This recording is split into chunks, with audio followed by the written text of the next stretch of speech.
The Malayan night heron is a medium-sized bird, also known as the tiger bittern. Displays rich chestnut on its foreneck and breast, with a distinctive black stripe extending from the throat to the abdomen. The species feature is the 10+ centimeter black crest feathers.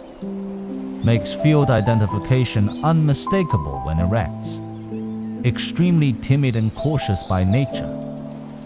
The Malayan night heron freezes in place with raised crest when disturbed, scanning its surroundings vigilantly. During breeding season of May to July, females lay 3 to 5 eggs in remarkably exposed nests. These rudimentary platforms provide minimal shelter, forcing chicks to endure wind and rain during development. The Malayan night heron is distributed across Southeast Asia and southern China. It was listed on the IUCN Red List of threatened species in 2016.